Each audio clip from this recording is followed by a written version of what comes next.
कभी ऐसा लगता है क्या कि सैलरी अकाउंट में आती तो है पर कहाँ चली जाती है पता ही नहीं चलता? अगर हाँ, तो आप अकेले नहीं हैं। ये एक बहुत आम कन्फ्यूजन है कि भाई जब इनकम बढ़ती है तो भी महीने के आखिर में पैसे बचते क्यों नहीं। आज के हमारे विश्लेषण में हम इसी खर्चे के पैराडॉक्स की जड़ तक जाएंगे। तो सवाल यही है। ये एक सीधा सा सवाल लगता है, लेकिन इसका जवाब हमें इस बारे में बहुत कुछ बताता है कि हम अपने पैसे को कैसे मैनेज करते हैं और बड़ी अर्थव्यवस्था हम पर कैसे असर डालती है। चलिए इस पहेली को सुलझाते हैं। अब मजे की बात यह है कि इस सवाल का जवाब कोई नया नहीं है। अरे ये तो एक ऐसे इकोनॉमिक प्रिंसिपल में छिपा है जो 160 साल से भी ज्यादा पुराना है और आज भी उतना ही रेलेवेंट है। तो बात है 1857 की। अर्नस्ट एंजल नाम के एक जर्मन स्टैटिस्टिशियन परिवारों के खर्च करने के तरीकों को देख रहे थे और उन्हें एक बहुत ही दिलचस्प पैटर्न नजर आया। उनकी खोज इतनी जबरदस्त थी कि लगभग 100 साल बाद इंटरनेशनल स्टडीज ने भी इसे सही ठहराया और आज भी दुनिया भर के इकोनॉमिस्ट्स इसका इस्तेमाल करते हैं। तो ये लॉ कहता क्या है? सिंपल है। एंजल का नियम कहता है कि जैसे जैसे लोगों की इनकम बढ़ती है वो अपने बजट का एक छोटा हिस्सा खाने पर खर्च करते हैं। अब ध्यान दीजिए, इसका मतलब ये नहीं है कि वो खाने पर कम पैसे खर्च कर रहे हैं, बल्कि शायद ज्यादा ही कर रहे हों, लेकिन उनकी टोटल इनकम के मुकाबले वो हिस्सा छोटा हो जाता है। इसे ना एक पिज्जा की तरह सोचिए। एक कम आय वाले परिवार के लिए उनके बजट का आधा पिज्जा खाना है। अब जैसे जैसे उनकी इनकम बढ़ी, उनका पूरा बजट यानी पिज्जा ही बड़ा हो गया। हो सकता है खाने का टुकड़ा अब पहले से बड़ा हो, लेकिन पूरे पिज्जा के मुकाबले वो एक छोटा प्रतिशत है। इससे क्या होता है? बचत, इन्वेस्टमेंट और दूसरी चीजों के लिए ज्यादा जगह बन जाती है। ठीक है, ये तो हुई थ्योरी की बात, पर क्या ये आज की दुनिया में भी काम करता है? चलिए आगे बढ़ते हैं और देखते हैं कि ये असल में कैसे दिखता है, बड़े बड़े देशों से लेकर छोटे छोटे समुदायों तक। ये देखिए, एंजल का नियम एकदम एक्शन में। भारत का ही हालिया हाउसहोल्ड कंजम्पशन एक्सपेंडिचर सर्वे बताता है कि ग्रामीण परिवार अपने महीने के खर्चे का लगभग 47% खाने पर खर्च करते हैं, जबकि शहरी परिवार जिनकी इनकम औसतन ज्यादा होती है वो लगभग 40% करते हैं। ये पूरे देश के स्केल पर इस सिद्धांत का एक परफेक्ट उदाहरण है। अच्छा, देश का डेटा तो एक बड़ी पिक्चर दिखाता है, लेकिन असली कहानी तो घरों के अंदर होती है ना?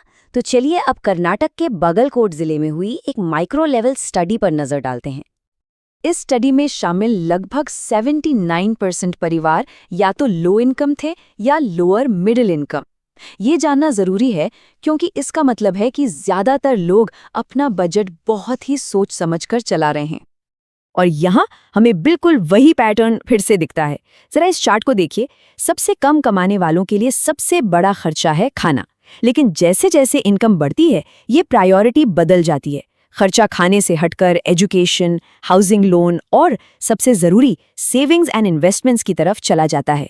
ये बिल्कुल टेक्स्ट बुक एग्जाम्पल है एंजल के नियम का। यहाँ तक तो सब सीधा साधा लगता है ना, कि बस इनकम बढ़ाओ और फाइनेंशियल फ्रीडम पालो।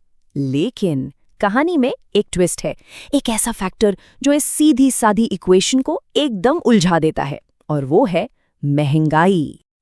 देखिए, एंजल का नियम ये मानकर चलता है कि कीमतें स्टेबल हैं, पर हम ऐसी दुनिया में हैं जहां कीमतें लगातार बढ़ रही हैं। और प्रॉब्लम ये है कि सारी कीमतें एक बराबर नहीं बढ़ती। तो जब खाना, घर और हेल्थ केयर जैसी जरूरी चीजों की कीमतें लग्जरी आइटम से ज्यादा तेजी से बढ़ें, तब क्या होता है? ब्रुकिंग्स इंस्टीट्यूशन की एक एनालिसिस के मुताबिक पिछले 60 सालों में जरूरी चीजों की कीमतें दूसरी चीजों के मुकाबले 36% ज्यादा तेजी से बढ़ी हैं। ये एक शॉकिंग नंबर है। इसका मतलब है जिंदा रहने का खर्च बाकी सब चीजों से कहीं ज्यादा तेजी से बढ़ रहा है। तो परिवार इस प्रेशर से डील कैसे करते हैं? बागलकोट की स्टडी बताती है कि जब दाम बढ़ते हैं तो आधे से ज्यादा परिवार बस कम खरीदने लगते हैं और 41% लोग सस्ते ऑल्टरनेटिव्स ढूंढते हैं। ये कोई थ्योरी नहीं है, ये असली परिवारों के मुश्किल फैसले हैं। और ये बोझ ना सब पर बराबर नहीं पड़ता। इस चार्ट में जो नीली लाइन है उस पे गौर कीजिए। ये दिखाती है कि सबसे कम कमाने वाले ग्रुप में दाम बढ़ने पर लोग सबसे ज्यादा क्वांटिटी में कटौती करते हैं। ये प्रेशर इनकम बढ़ने के साथ साथ कम होता जाता है।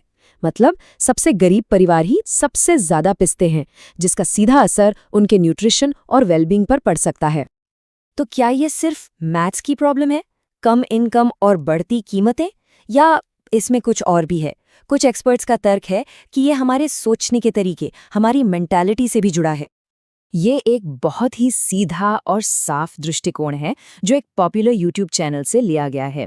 तर्क ये है कि कुछ लोग पहले एसेट्स यानी संपत्ति बनाने पर फोकस करते हैं, मतलब ऐसी चीजें जो उनके लिए और पैसा कमाएं, जैसे इन्वेस्टमेंट या प्रॉपर्टी, जबकि दूसरे लोग ऐसी चीजें खरीदने पर ध्यान देते हैं जो अच्छी दिखती तो हैं पर समय के साथ अपनी कीमत खो देती हैं। और ये कहानी इस बात को और भी पक्का करती है। बाहर से देखने में ये प्रोफेसर अमीर लगते थे, बढ़िया घर, अच्छी गाड़ी, लेकिन अंदर ही अंदर वो फाइनेंशियली स्ट्रगल कर रहे थे क्योंकि उनके पास इनकम जनरेट करने वाले एसेट्स नहीं थे। ये एक पावरफुल रिमाइंडर है कि अमीरी का दिखना हमेशा फाइनेंशियल सिक्योरिटी के बराबर नहीं होता। तो अब हमारे सामने दो दमदार एक्सप्लेनेशंस है। एक तरफ है सिस्टम की मैथ्स प्रॉब्लम, बढ़ती कीमतें और रुकी हुई इनकम जो परिवारों को एक कोने में धकेल देती है, और दूसरी तरफ है माइंडसेट का तर्क कि हमारे पर्सनल चॉइसेस जैसे कि एसेट्स पर खर्च को प्रायोरिटी देना एक अलग नतीजा बना सकते हैं। और ये हमें इस पूरे विश्लेषण के सबसे बड़े सवाल पर ले आता है, क्या फाइनेंशियल स्ट्रगल एक बाहरी मैथ्स की समस्या है जहां बढ़ती कीमतें कम कमाने वालों को कोई मौका ही नहीं देती, या ये एक अंदरूनी माइंडसेट की प्रॉब्लम है जिसे सही फाइनेंशियल हैबिट से सुलझाया जा सकता है? शायद असली जवाब ये है कि दोनों एक दूसरे से जुड़े हुए हैं। जब सिस्टम ही मुश्किल हो तो सही माइंडसेट रखना और भी जरूरी हो जाता है, लेकिन साथ ही और भी मुश्किल, ये सोचने के लिए एक बहुत जरूरी सवाल है,